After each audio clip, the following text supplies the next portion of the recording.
আল্লাহ মালাকুল মাউত কে বলবেন, মালাকুল মাউত কি অবস্থা? বলবে সব শেষ। মাইয়াব্বা, কে বাকি?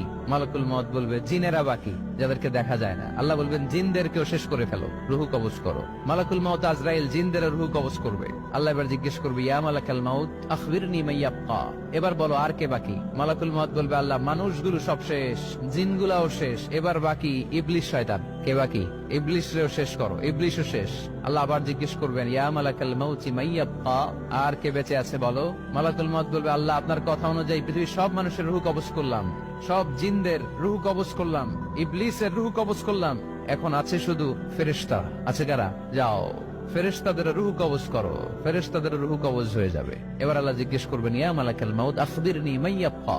মালাকুল মাউত বলবে, আল্লাহ আপনার কথা মতো ধরে ধরে সব শেষ, ফেরেশতাও শেষ, 4 জন ছাড়া। কয়জন ছাড়া? জোরে বলেন, কয়জন ছাড়া?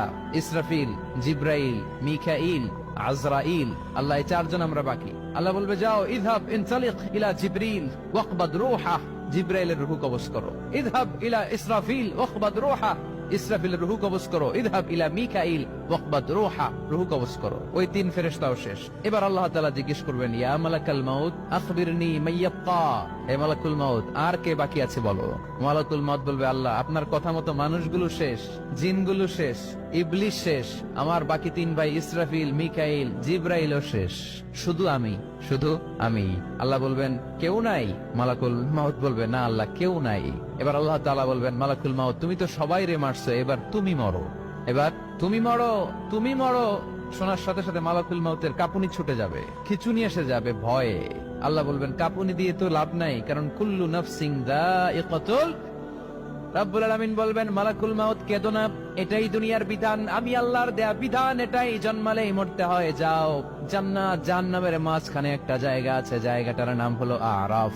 এই আরাফের মধ্যখানে যে দাঁড়া, ওখানে যে মালাকুল মাউত কাঁপতে থাকবে।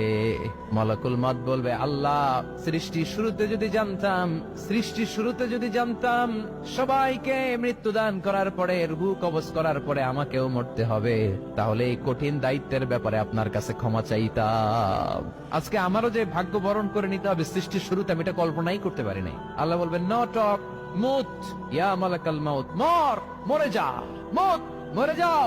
বলার সাথে সাথে মালাকুল মাউত এক বিকট চিৎকার হাঁকিয়ে মরে যাবে। মালাকুল মাউতের চিৎকারটা সেদিন এত ভয়ঙ্কর হবে, বিষ্ণু ইসলাম বলেন, ওই চিৎকারের আওয়াজ যদি পৃথিবীর মানুষেরা কান দিয়ে শুনতে পেত, তাহলে কিয়ামত সংগঠিত হওয়ার জন্য আলাদা করে ইসরাফিলের সিঙ্গার প্রয়োজন হতো না। ওই চিৎকারের আওয়াজে প্রতিটা মানুষ কানের পর্দা ফেটে ওই জায়গায় লাশ হয়ে পড়ে যেত। এবার ডানে বায়ে সামনে পেছনে উপরে নিচে কেউ নাই, একজন ছাড়া। জোরে বলতে হবে, তিনি কে?